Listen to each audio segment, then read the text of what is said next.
Hello, good afternoon. My name is Vincent Burnett, Professor V of Ricky Realty Finance Academy. We're here to open minds to open doors. Good luck as you pursue your 63-hour course and seek to obtain your real estate license here in the state of Florida. Today I'd like to cover Chapter 3, which is Real Estate License Law and Commission Rules. This chapter, approximately 2 questions may come from this chapter, and it's a direct correlation to Chapter 2, which we previously covered, license law and qualifications for license. This just digs a little deeper to some tidbit state laws as relates to the Licensing Act, and also talks about the commission rules as relate to FREC. Okay. First, and I'll go over some important points. Most of you guys should have the study package online or in your classroom setting. The DPR, which stands for Department of Business and Professional Regulation, is the executive branch of the governor. Okay, they grant authority. This under Chapter 455. This authority is granted to the DPR or the beeper, as they like to say it, to investigate consumer complaints, issue subpoenas, conduct an investigation, issue cease and desist orders to unlicensed individuals, and to issue citations by the beeper. So basically, the beeper is the executive agency of the governor.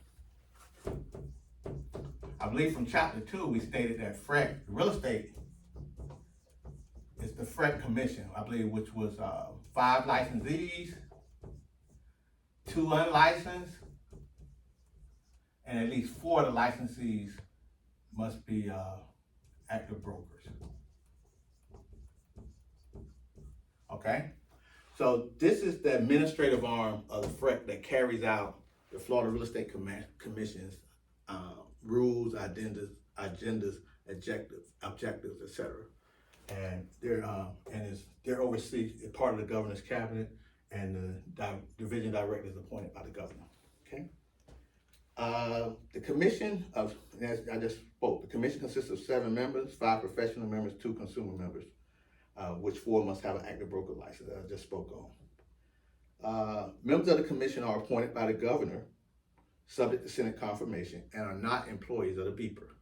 So again, the FREC commission members are appointed by the governor, subject to Senate confirmation, but they're not state employees. While the individual members of the executive branch, these are the Department of Business and Professional Regulation. This secretary is appointed by the governor, and they're an administrative arm. They're the one, as you seek your licensure, when you log on that My Florida License website for your real estate license, cosmetology license, etc. That's the individual, the customer service clerk you'll be dealing with, the person processing your application, things of that nature. All administrative aspects of your license for renewals, things of that nature. Okay. From there, we'll shift gears. So once you have your license, passing my class, certainly passing state exam, what happens? What status does your license goes in? There's 3 classification status for your license, and I believe we covered it in previous chapters, but I'll go over it again. The bullet point says there are 2. We have, first of all, active and inactive. There is a third status, null and void. But in speaking of null and void, that's almost a non-licensure status, because once you go null and void, if you're a salesman, you're a regular citizen. If you're a broker, where you still have license status, but it's non-licensure status, so you're being a broker, because you're not a broker anymore. The minute you go null and void, you shift down to sales associate. But going back to active and inactive, the 2 status. First of all, let's deal with the inactive status. There's 2 types of inactive status. Voluntarily inactive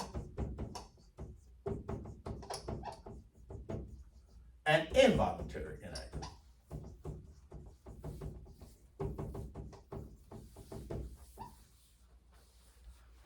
What's the difference? The voluntary inactive licensee is the licensee who has satisfied all the requirements for FREC, or the Department of Business and Professional Regulation. Relative, they've done their post-licensing, If it's not, if it's subsequent renewal periods, they've done the 14 hours continuing education, but they just choose not to be actively engaged in the real estate industry.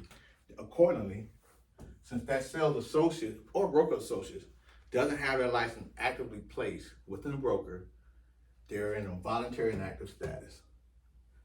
Have satisfied all the renewal fees, satisfied all the educational requirements, and they just haven't placed their license actively working in the capacity as a realtor, broker associate, or broker. Involuntary inactive. This is the status if at the time of renewal that you have not paid your renewal fees or you're not current with your education requirements. So your license is not gone, but you're in involuntary status, meaning the state will not allow you to place your license with the broker or renew your license to make it current until you've paid the renewal fee, until you show that you have the post-licensing requirement or the 14 hours continuing education requirement. Actually, I'll say continuing education, because if you're missing the 45 post-licensing requirement, you will go to null and void. You won't be inactive in that first year of renewal. So basically, inactive, they have not paid the renewal fees or they have not done the requisite continuing education. It can be remedied. In the first year, simply pay it and pay the late fee.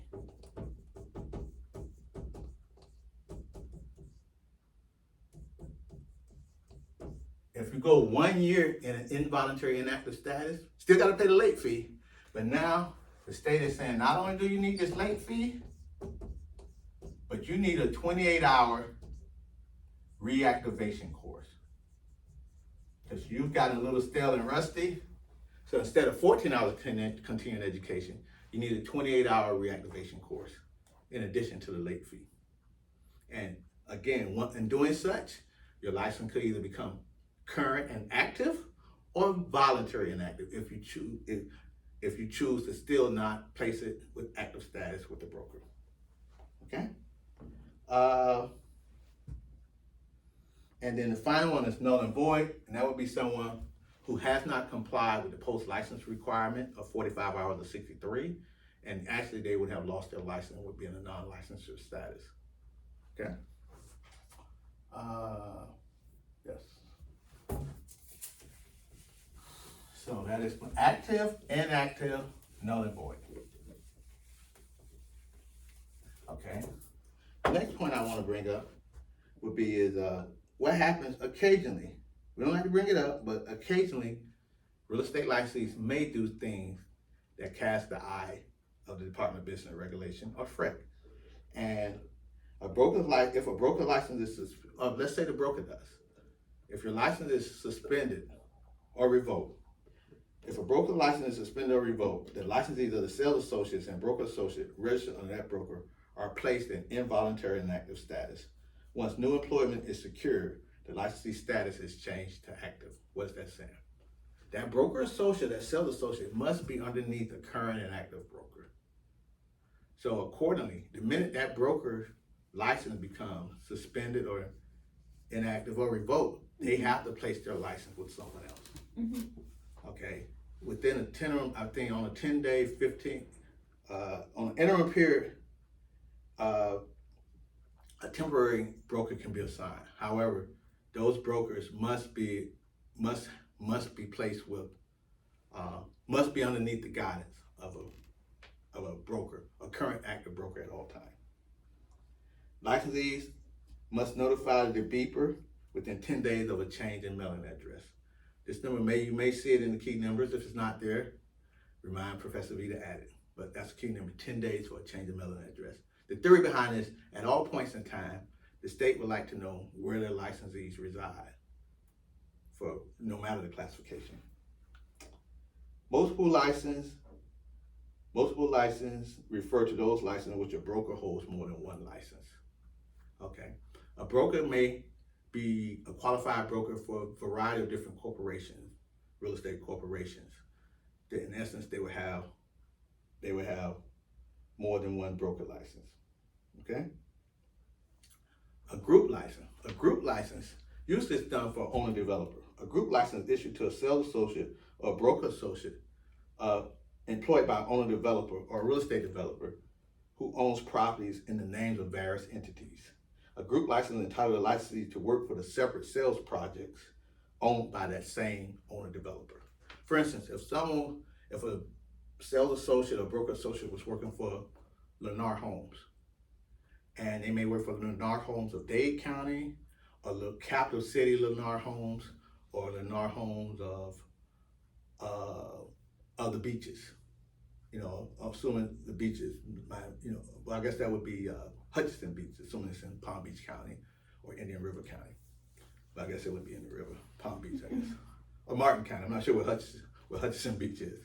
However, the point is that owner developer may have various entities, and in essence, that owner developer has a group license, but allows those sales associates to work rather than only be regulated to Lennar Homes of South Florida, can work for Capital City Lennar Homes or Lennar Home Beaches or Lennar South Florida via that group license. So it's kind of a little twist on the one broker, one license theory, but in essence, it's that one sales associate or broker associate. He still only has one individual license, but he may be working for an owner developer that has a group license. So again, these are some laws, license laws I wanted to bring up to the student. Approximately 1 to 2 questions may come from Unit 3, but it's a great spinoff of Chapter 2 where we're going to have about approximately 6 questions. So collectively, you will have approximately about 7 to 8 questions on the state laws and commission rules as it affects your licensures as a Florida real estate sales associate in the state of Florida. Good luck. I'm Professor V, and we continue to open minds to open doors.